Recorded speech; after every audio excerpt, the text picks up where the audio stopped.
सत साहिब सतगुरुदेव की जय। बंदी छोड़ कबीर साहिब जी की जय। बंदी छोड़ गरीबदास जी महाराज जी की जय। स्वामी राम देवानंद जी गुरु महाराज जी की जय हो।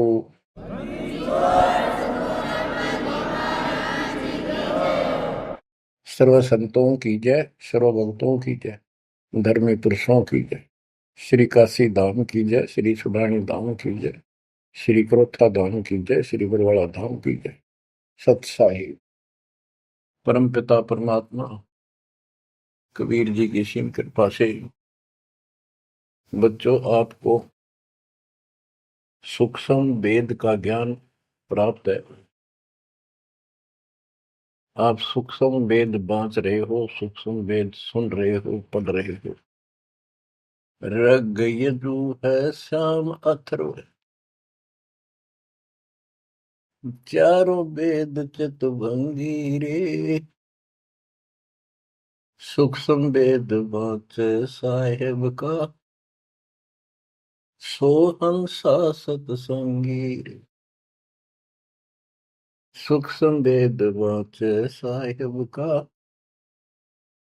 सोहंसा सतसंगी रे। तीन लोक और भवन चतुर्दश, कोई नहीं सत्संगी। बच्चों ये बातें यदि आप पहले सुनते, आपको यह सब प्रमाण, ये संपूर्ण ज्ञान प्राप्त ना होता, तो आपका माथा ठनका हो, आपके मन में सौ सौ दोष दास के प्रति आते। ये यूं पता नहीं क्या बकवास करता है, क्या किसी को भी ज्ञान नहीं। यही शंका आदरणीय धर्मदास साहिब जी की मन में आई थी संत जी के, कि भाई ये चंदा बाबा ऐसी बातें बता रहा है, तो कोई ना कोई हमारे हिंदू धर्म में भी इन बातों को जानने वाला उससे मिलेगा, क्योंकि शास्त्र हमारे। उसके बाद वो अपने गुरु जी के पास गया। गुरु जी तो रूपदास जी ने कह दिया, भाई मैं जितनी जानू था बेटा, मैंने तेरे से कुछ नहीं छुपाया। जिस तरह के प्रश्न आप कर रहे हो, इनका उत्तर मेरे पास नहीं है, और जिसने तुझे ये ज्ञान दिया है उसी के पास जा, उसी से समाधान पूछ। लेकिन धर्मदास के सामने यह बात खटक रही थी कि अनपढ़ आदमी, जिंदा बाबा, इसको ज्ञान कैसे हो गया ये?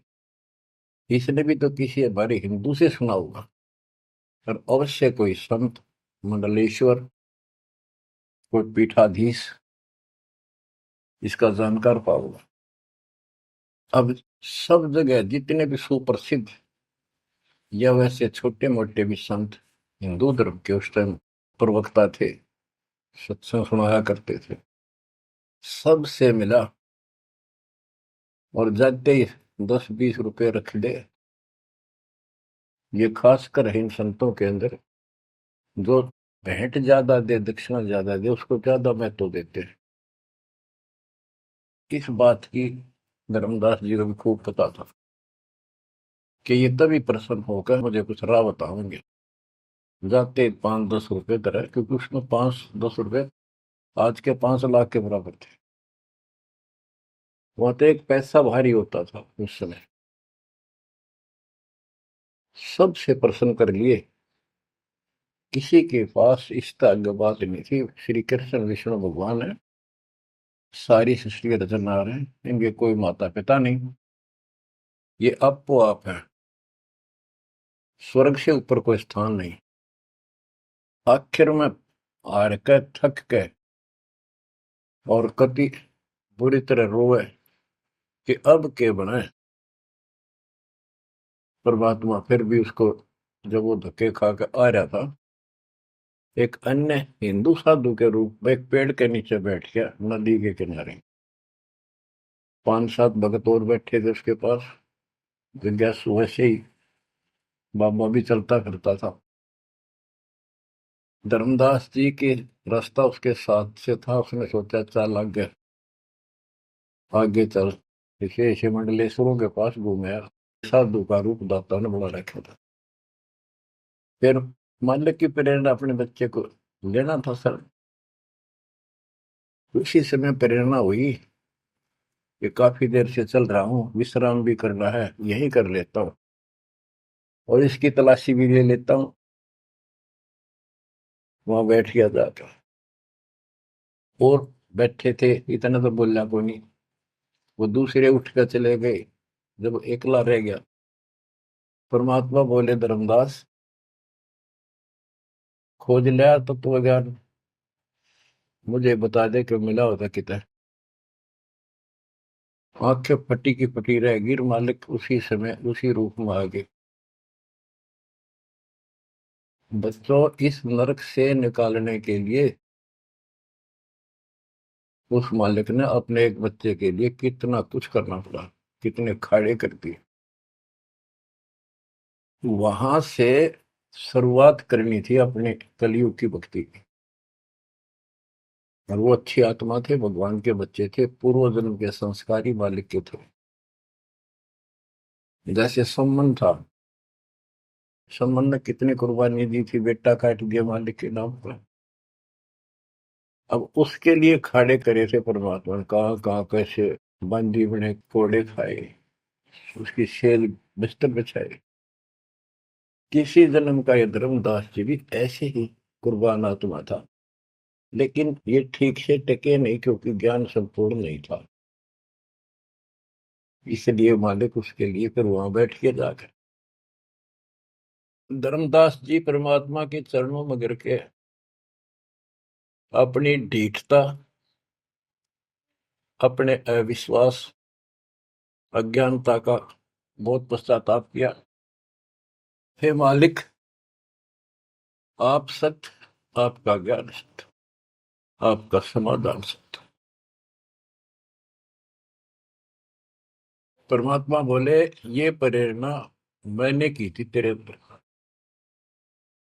काल का बेटा बहुत लंबा जुगाड़ है, बहुत लंबा षड्यंत्र है।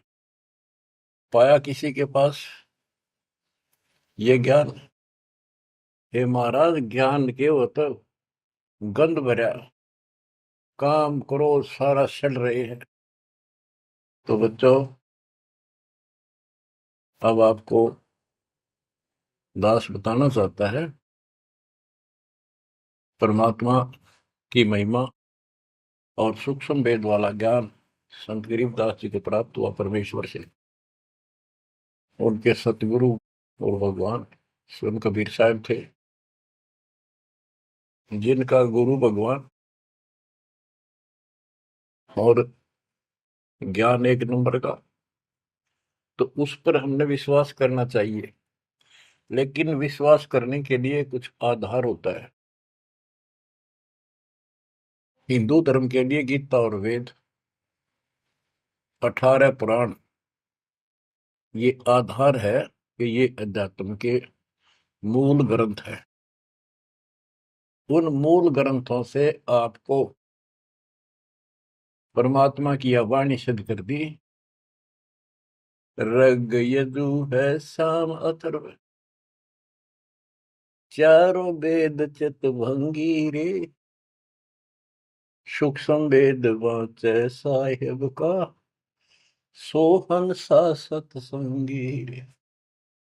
तीन लोक और भवन चतुर्दश, कोई नहीं सत्संगी।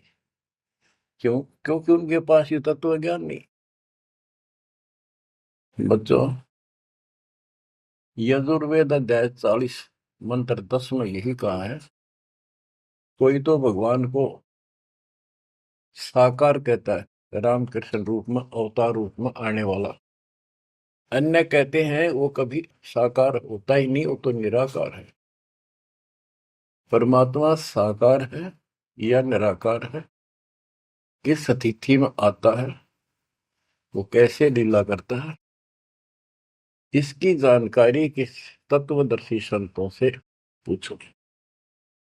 गीता अध्याय 4 श्लोक 34 में और 32 में स्पष्ट भी कर दिया कि जो तत्व ज्ञान होता है, परमात्मा अपने मुख कमल से आकर बोलता है। ऋग्वेद मंडल नंबर 9 सूक्त 94 और मंत्र नंबर 2 में कहा कि वो परमात्मा कवियों की तरह आचरण करता हुआ घूमता फिरता है। ऋग्वेद मंडल नंबर 9 सूक्त नंबर 95 के मंत्र नंबर 1 में परमात्मा भक्ति की प्रेरणा अपने मुख कमल से वाणी बोल के करता है और भक्ति के मूल मंत्रों का गूढ़ रहस्यों का जानकारी का ज्ञान वही बताता है। गीता अध्याय 4 श्लोक 34 में कहा कि उस तत्व ज्ञान को जो स्वयं मालिक बोलता है कवियों की तरह काव्यान चौपाइयों में श्लोकों में और शब्दों के माध्यम से वो तत्व ज्ञान है, उसको किसी तत्वदर्शी संत से पूछो। बच्चों, ना वेदों में तत्व ज्ञान, गीता वेदों का सारांश है, उसी का छोटा रूप है। तो इनको ज्ञान, इनमें ज्ञान नहीं है, वो तत्वदर्शी संत से पूछो। वो तत्वदर्शी संत की पहचान श्रीमद् भगवत गीता अध्याय नंबर 15 श्लोक 1 में बताया है कि ऊपर को मूल, ये तो मूल मालिक सारी सृष्टि का रचने वाला समझो, संसार रूपी वृक्ष है जिसकी ऊपर को जड़ है और नीचे को 3 गुण रूपी शाखा है। इसके सभी विभागों को जो बता देगा स वेदवित, वो वेद के तात्पर्य को ठीक से जानने वाला है, यानी वो तत्वदर्शी संत है। धर्मदास जी और गरीबदास जी के सतगुरु ने बताया, कबीर अक्सर पुरुष एक पेड़ जो जमीन से बाहर दिखाई देता है उसको पेड़ बोलते हैं, पेड़ा, तना। गरीब अक्सर पुरुष एक पेड़ है, निरंजन व कीटार और तीनों देवा शाखा है, ये पातुल संसार। फिर तपस कर दिया, फिर एक कैसा दे सब सदर, सब साध्य सबता, माली शीचे मूल को फल फुल अगा। सभी पार्ट्स ऑफ द ट्री, वृक्ष के सभी विभाग बता दिए कि तना अक्षर पुरुष है, डार ये क्षर पुरुष है, क्षर पुरुष, और तीनों देव आरद गुण ब्रह्मा सत्पुंग उत्तम गुण शिवजी रूपी शाखाएं और पात रूप संसार।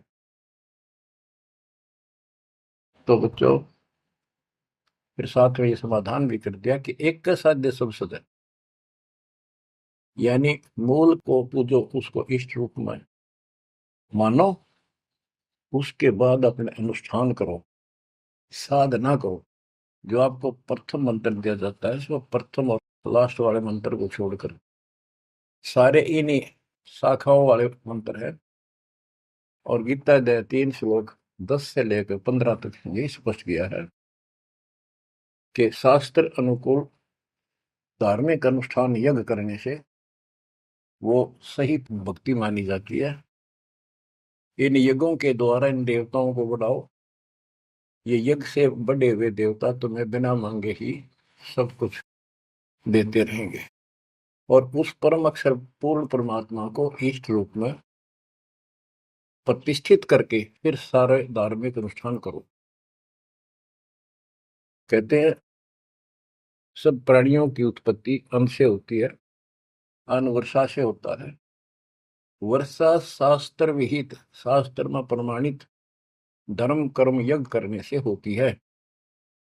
और कर्म लगाए ब्रह्म ने, क्योंकि सबके लोक माए तक काम करके खाना पड़ा, सतलोक में कोई काम नहीं था, बैठा सब फ्री मिला था।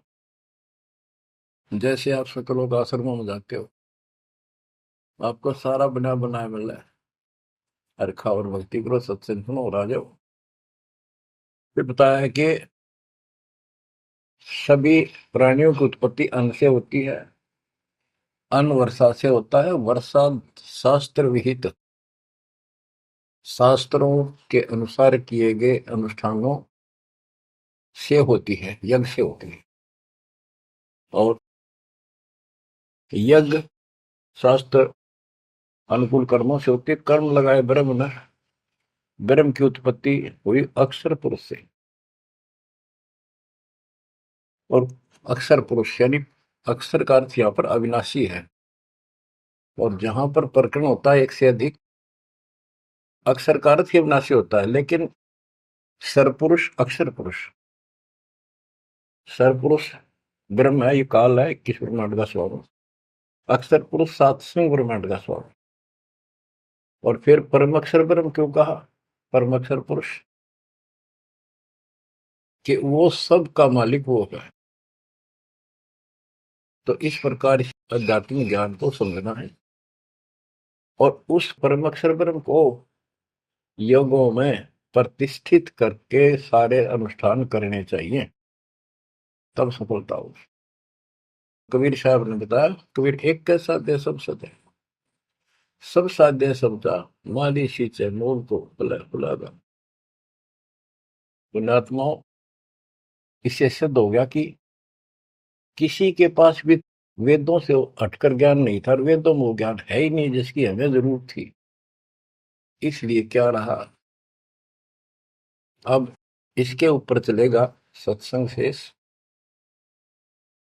संत गरीबदास जी की अमर वाणी, अथ कथनी बिना करनी काम। इसमें से कुछ वाणी सुनाएगा दास। जैसे आपको बताया गया कि काशी विद्यापीठ पट कबरा मनाते थे, उनको विद्वान माना जाता था, उनकी दुकान बढ़िया चला करती थी यहाँ भोले समाज में। तो गरीबदास जी उस पढ़ाई के बारे में कहते हैं जो वो पढ़ा करते, केवल लोगों को ठगने के लिए। गरीब पढ़ना गुणना चातुरी, यह तो बात सुगम, सत सुकृत और बंदगी, या है बात अगम। के ये गीता वेद पुराण पढ़े लिए, चतुरता दिखा दी, बड़े बड़े लेक्चर झाड़ दिए, ये तो बहुत आसान है। लेकिन सत सुकृत, सच्ची भक्ति, सच्चे अच्छे कर्म और भक्ति, सच्ची भक्ति, बंदगी, प्रणाम, बंदगी के अंदर वजह सारा कुछ आ जाता है, भक्ति भी आ जाती है, मंत्र भी आ जाते हैं, प्रणाम भी आता है। कई बार विशेष तौर पर बंदगी प्रणाम को बोलते हैं, बंदगी प्रार्थना भी कही जाती है। फिर बताते हैं कि सत्य सुकृत, अच्छे कर्म और बंदगी, परमात्मा की स्तुति, नमस्कार, प्रणाम, भक्ति सच्चे ढंग से पूरे गुरु से प्राप्त करके तत्व ज्ञान के आधार से करना, यह है बात अगम, ये ऊंची बात है, आगे की है, बहुत सबसे आगे की, सबसे श्रेष्ठ। गिर पड़ना गुनना रोग है, उलझे दुनिया माही, 52 अक्षर में बंद रहे, आगे की सुध नाही। संस्कृत भाषा के 52 अक्षर बताए, इसको इसलिए सीधा अर्थ कहते हैं, तो संस्कृत से सीमित है, इन ग्रंथों तक सीमित है, इनमें वो ज्ञान है नहीं। ये उलझे दुनिया में, ये अलग 84 के चक्कर में रह गए। गरीब पढ़े गुणे पावे नहीं, अनपढ़ने से न्यार, अकोचर छंद है, कैसे पावे पार। कहते पढ़े गुणे पावे नहीं, अनपढ़ने से न्यार, यानी जो चतुरता दिखाने के लिए पढ़ते हैं वो कभी नहीं परमात्मा प्राप्त कर सकते, ना वो ज्ञान मिले। अनपढ़ने से न्यार, के बिना पढ़े भी बात नहीं बने।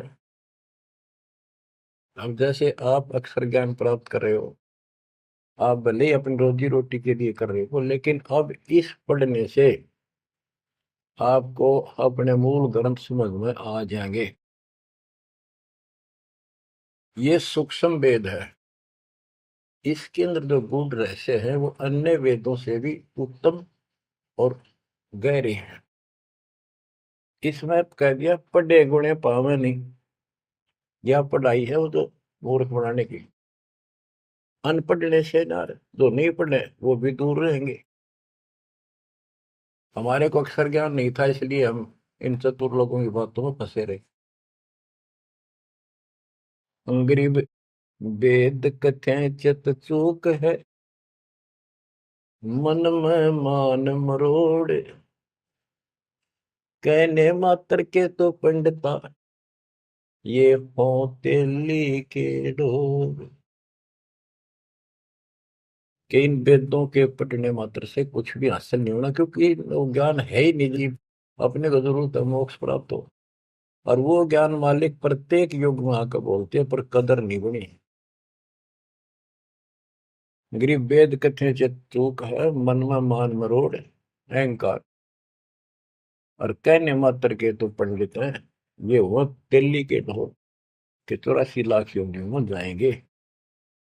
अब जैसे एक बहुत ही अच्छा उदाहरण दिया संत गरीबदास जी ने, बच्चों ये गाना बजाना समय के अनुसार शब्द भी सुनाए जाते हैं, और ये कड़वी गोली भी खिलाई जाएंगी, तभी ये रोग कटेगा। सारा ट्रीटमेंट कंप्लीट करना पड़ता है।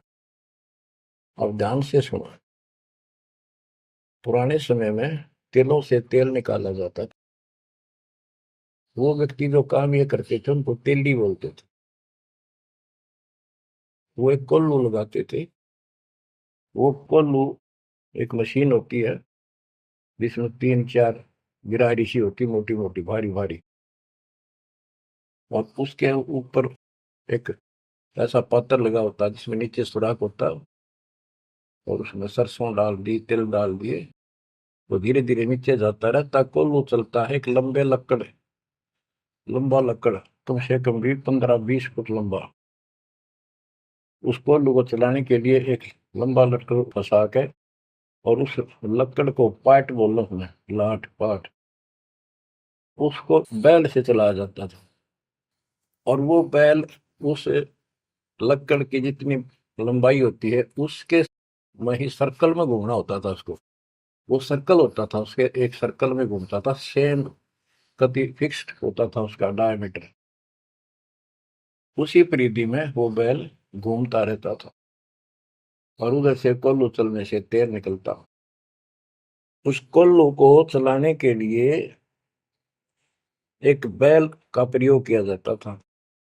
वो उस लकड़ लंबे लठ 15 20 फुट 25 फुट लंबे लठ के एंड पे लास्ट में एक कुंडा डाल कर उसमें रस्सा बांध कर, और उस बैल के दोनों तरफ कंधे से बांध दिए जाते थे रस्से, और उसको चलाया जाता था। तब वो कोल्लू घूमता था, और उसमें डाले हुए सरसों या तिल, उनका तेल निकलकर बाहर आता था। वो तेली कहलाता था, और उसको खींचने वाला तेली का बैल का है। उस बैल के आंखों पर पट्टी बांध दिया करते थे, और एक आदमी उसके पीछे होकर 2 3 बार उसका लठ मारता जोर के, और वो बहुत तेज चलता। तो फिर उसको ये भय हो जाता कि लठाड़ा तेरे पीछे पीछे है। वो अपने आप स्पीड में रहता था, और इस तरह वो सारा दिन चलता था। बीच में थोड़ी बहुत देर पानी पिला दिया, चारा खिला दिया, फिर जोड़ दिया जाता। तो उसका केवल सीमित दायरा था, उससे 12 कदम भी नहीं जा सकता था वो। अब इसके ऊपर ये कुछ वाणियां आपको समझाने के लिए बताना पड़ा। इतना गजब का ज्ञान दिया इसने, 100 का 100 सत्य है। गरीब वेद कथे चित चूक है, मन में मान मरोड़, कहने मात्र के तो पिंडता, ये हो तेली के डोर। ये अगले जन्म में तेली के बैल बनेंगे। एक तो गान ये दिया है कि वो साधना ठीक नहीं करते तो शुद्ध नहीं हो जाएगा। फिर पीछे तू पशुआ की जय गद्दा बैल बनाई, ये 56 भोग कहाँ मन भोरे, कहीं कुरड़ी चरने जाई। इस वाणी का तो ये अर्थ है। अब इसके ऊपर आगे देखो। गरीब आंख बंद है दिखे नहीं, चल मारो मार, तेली के तो बैल को, घर ही कोस हजार के आंख बांध दी बैल की और उधरता चालो मारो बार वो सपेटते चलता रहता। उस तेली के बैल को उस सर्कल के अंदर ही सारा दिन एक महीने में 50,000 कोस एक महीने में तय कर देता, यानी एक कोस 3 किलोमीटर, यानी 1.5 लाख किलोमीटर वो एक महीने में पूरे कर देता। उसमें चल चल के इतना सफर तय कर लेता, रहता वही ठेकान, एक कदम उससे बाहर नहीं जाता। बच्चों ये स्पिरिचुअल लेक्चर है या आध्यात्मिक घंटी दे रहा हूं आपकी स्कूल की। इसको ऐसे समझाने से आपके अंतःकरण में योगदान रचेगा। एक क्या होता था पहले, जैसे फसल होती थी गेहूं चने, इनको अलग करने के लिए भूस से एक गाटा जोड़ा जाता था, गाटा। उसके बीच में एक लठ गाड़ के मोटा था, उसका रस्सा बांध के फिर 5 7 10 पशु, जिसमें भैंस गाय काटड़ा काटड़ी ऐसे सिर में बांध दिए जाते थे, और बीच में लठ गाड़ दिया, उसके चारों तरफ वो भूस डाल देते थे, चने या गेहूं। क्योंकि दास ने देखा है, हम किसान के गर्जनों था, इसलिए 90% बच्चे किसान वालों को पता नहीं, जो शहर में रहते हैं, वो भूसे कैसे निकलता था, जिसकी ये वाणी जिस बारे बोली है। अब तो मशीनों से निकल जाता है, कट कट कट कट 6 घंटे में। पहले महीना महीना लगे रहा करते। दास का जन्म ऐसे समय में दिया दाता ने जब वो 5505 निकट आ रहा था, और वो पिछला प्रोसेस सारा पता है जो एक वाणी में बोला गया है। दास को समझने में आसानी रही, आपको समझाने में आसानी होगी। तो उसको हम तो गाटा बोला करते, गाटा जोड़ रखे। वो सारे पशु एक लाइन में चलते रहते, चारों तरफ घूमते थे, जैसे तेली का बैल घुमा करता। ये उस फसल को काटने के लिए उनके पैरों के नीचे वो फसल कट जाती, छोटा छोटा तूड़ा भूस बन जाता। फिर उससे गेहूं चने अलग कर लेते और भूस अलग हो जाता। उसको गाटा बोला करे। और पलवल साइड इधर फरीदाबाद साइड में उसको धाए बोलते थे, धाए। धाए यानी पशुओं का एक समूह, एक से एक गले का रस्सा बांध दिया जाता था। वो बाहर नहीं जा सकते, अंदर आ नहीं सकते, क्योंकि एक दूसरे को धक्का नहीं दे सकते। वो एक लाइन में चलते थे चारों तरफ सर्कल में। अब इसको इन अज्ञानी गुरुओं के ऊपर सेट किया है दाता संत गरीबदास जी ने इस वाणी को। गरीब दाएं जुड़ी अज्ञान की, गह घाटा ठोर, एक पेड़ चाले नहीं, काड बड़ी बड़ी खोर। कि जैसे वो पशुओं के द्वारा धाय जोड़ के घुमाई जाती है और वहीं घूम रहे होते, उससे अलग एक कदम नहीं जा सकते। तो जितने भी ये संत हैं, इन्होंने अपने अपने चेले बांध रखे, अपने अज्ञान वाले लटके। गुरु बनकर बैठ गया और उसको पशु बांध रखे, पशु की तरह। वो इस जन्म मरण के चक्कर में यही गाटा गा रहे हैं, यही दाएं चल रही है उनकी। एक पेड़ चाले नहीं, और कड है बड़ी बड़ी खोर। खोर मैंने बड़े बड़े कदम रखे, तेजी से चलना, पाथे डंडे लगे होंगे। तो ये सारे जितने भी चेले हैं, उनके जितने गुरु हैं, उनके जितने शिष्य हैं, उनको तो धाए बताई, ये गाटा। और इस जन्म मरण के चक्कर को एक ये सर्कल बताया कि इसी में ये घूम रहे हैं, एक कदम इस तरह बाहर नहीं जा पाए। जाना सतलोक है। जैसे किसी ने सफर करना है तो कदम जितने रखेगा मंजिल की ओर होते हैं, ठीक रास्ते पर। और ये वहीं बांध रखे स्वार्थवश जिसने पशुओं को, वो तो उस सर्कल में घूम सके, उस तो बाहर जा ही नहीं सकता। गरीब दाएं जुड़ी अज्ञान की, गह घाटा ठोरी, एक पेड़ चाले नहीं, काट बड़ी बड़ी खोर। गरीबदास जी ने कहा है, कोई है रे परले पार का, जो भेद कहे झनकार का। वारई गोरख वारई दत्त, यानी ये सब वार द्रु प्रहलाद अर्थ, वार ही सारे, ब्रह्मा भी वार, ये भी वार, सारे ब्रह्मा विष्णु महेश यहीं पर, दुर्वासा वार, ये गह गाटा ठोर। गरीब चार वेद सठ शास्त्र, पढ़े 18 पुराण, सतगुर पूरा मिला नहीं, पंडित हो सी सवान। ओह, कबीर साहब कहते हैं, गुरु बिन काहू न पाया ज्ञाना, जो थोथा वो छड़े किसाना। गुरु बिन वेद पढ़े जो प्राणी, समझे अनुसार रहे ज्ञानी। बच्चों, एक तो होती है मान बढ़ाई, अहंकार, और एक सच्चाई जो होती है वह मान बढ़ाई नहीं कहलाती। जैसे दास कह रहा है, और जब आपको भी समझ आ गई है, स्पष्ट हो गया, आपको पता लग गया है कि गुरु बिन वेद पढ़े जो प्राणी, समझे ना सार रहे अज्ञान। वेद पढ़े पर वेद न जाने, ये वाचे पुराण 18 और पत्थर की पूजा करे। भूल गए सिद्धदारा, श्राद्ध निकलवावे, पितर पुजवावे। क्या इन्हें वेद पढ़े, क्या इनको गुरु मिला?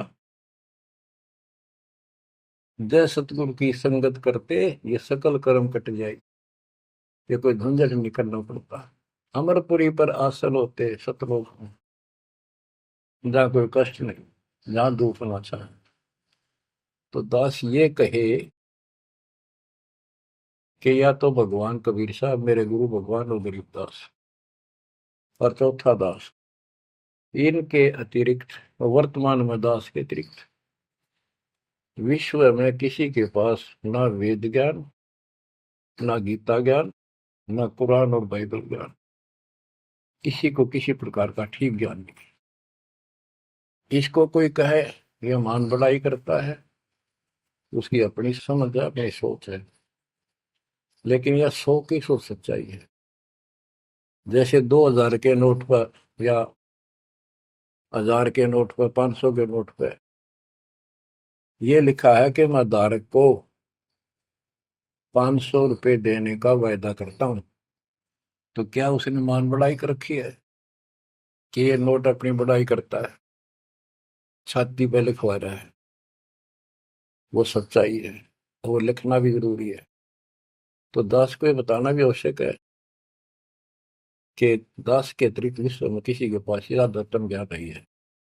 ना वेद ज्ञान ठीक है, ना गीता ज्ञान ठीक है, ना पुराणों को जानते, ना कुरान वाले कुरान को ठीक से समझते, न बाइबल वाले बाइबल को ठीक से।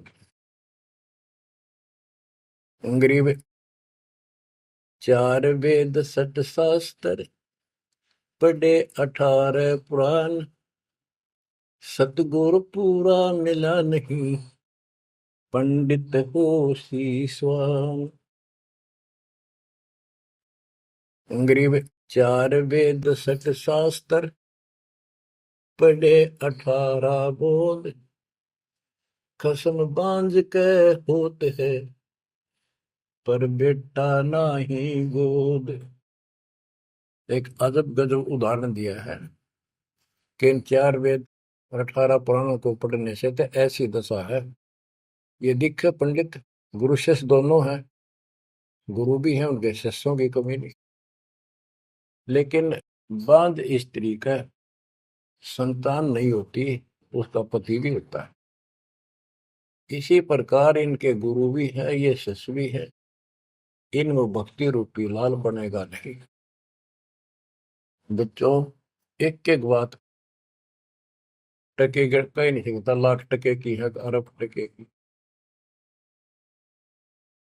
गरीब भावे 100 करोड़ गीता पढ़ो, 100 करोड़ भागवत, बिना सतनाम व्यर्थ है, बचे काल न मौत। गरीब घृत अग्नि में डाल कर, पंडित कर है होम, सुरो वासना जात है, क्या करत है होम। गिरिव सुमरण सेवा बंद की, सब कोई जानत खूब। बिन सतगुर क्यों पाइए, कबीर से महबूब। ओए होए। के ये पंडित लोग हवन करते हैं, इसका क्या लाभ है कि देवताओं तक इसकी वासना जाती है, स्मेल, गुड स्मेल जाती है, और जिसके वश होकर वो हमें यहाँ राहत देते हैं। तो ये तो हमें सिर्फ हमारी इस भक्ति में एक सहयोगी है, एक आइटम है हवन यज्ञ। हमने पांचों करनी पड़ेंगी तब ज्यादा लाभ होता है। किसी रोग का ट्रीटमेंट पूरा ही करने से बात होगी। गरीब सुमन सेवा बंदगी, सब कोई जानत खूब। भग भक्ति भी करनी चाहिए, सुमन भी करना चाहिए, पर कहते बिन सतगुरु क्यों पाइए। ओए, सतगुरु के बिना कैसे मिलेगा वो कबीर से महबूब। वो भगवान कबीर से प्रिया, तुम प्रिय भगवान हमारे कैसे पाओगे। ये दूसरे संत बनावटी इतने गजब के हो जाएंगे, क्या बात। सिर पे उस्तरा करा लिया, माथे पर 3 तिलक, माला 4-5 डाल ली, लाल भगवा वस्त्र धारण कर लिए, और बैठ जाते हैं कतिया करके। गरीबदास जी कहते हैं, गरीब कोरा कलश कुम्हार का, ऊपर चित्र अनूप, वस्तु नीति समझ है जैसे जलवन को। ऊपर तो ढूंढा साध का, अंतर रख्या खो। ऊपर तो साधु दिखे गजब का, बनावटी सी जबरदस्त जबरदस्त, जैसे कुम्हार का, यानी कोरा कलश कुम्हार से लाए, उसका ऊपर कितनी अच्छी चित्रकारी होती है, उसमें जल है, नीचे चट है उस चित्रकारी में। ऊपर का दिखा क्रमिया जो संत ऐसा है जिसके पास यथार्थ ज्ञान नहीं है, वो तो ऐसा है जैसे कोरा कलश कुम्हार का, ऊपर चित्र अनूप, वस्तु नीतिस्मद है, जिसके लिए लाए तो जल है नहीं मीठा। और जैसे जल बिन कुआं, जैसे कुआं बिना पानी का के काम। गिरी पांचों मुद्रा पिंड में, आग बुद्र शरीर, 52 गंग है, खेवट जहां कभी। कहते ये शरीर, स्थूल शरीर में 5 मुद्रा है, उन्मनी खेचरी भूतरी चाचरी आदि। और इससे आगे बद्र शरीर है, सूक्ष्म शरीर और है। कहते उससे पार करने के लिए सतगुरु कबीर साहब का सच्चा गुरु मिलेगा जो बात पड़ेगी। गरीब नाम सार है निर्मला, सार नाम ये निर्मल है, पाक नूर निर्वाण, दास गरीब कबीर को भक्ति दी है दान। बच्चों, ये अमृत वचन है, बहुत गूढ़ और गहरे है, और आपके लिए जैसे गीता उंगलियां पर उठवा दी, वेदों का सार निकाल के आपके समझ रख दिया। छोटे छोटे बच्चे समझ रहे इस बात को, जो तीसरी चौथी कक्षा में पढ़ रहे, और जो इन काशी विद्यापीठ में पढ़ने वालों के आज तक समझ नहीं आई। तो who is Guru, who is सतगुरु, और हु इज गॉड, ये आप अच्छी तरह समझ चुके हो बच्चों। परमात्मा आपको इतना दृढ़ कर दे जैसे सम्मन ने की और सेऊ थे। आप इतने दृढ़ हो जाओ, गरीब महिमा की जय संत की, तन मन धन सब दे, सिर मांगे टाला नहीं, मोर ध्वज लग ले। यानी ऐसी परिस्थिति परमात्मा के प्रति, किसी परिस्थिति ऐसी आ जाती है तो मालिक से दूर नहीं हो, कितनी ही कठिन परिस्थितियों से गुजरना पड़े। आज हम थोड़े से कष्ट को देखकर भगवान से दूर हो गए, फिर अगले जन्म में क्या होगा। फिर पीछे तू पशुआ की जय, गद्दा बैल बनाई, ये 56 भोग कहाँ मन भोरे, कहीं कुरड़ी तरने जाई।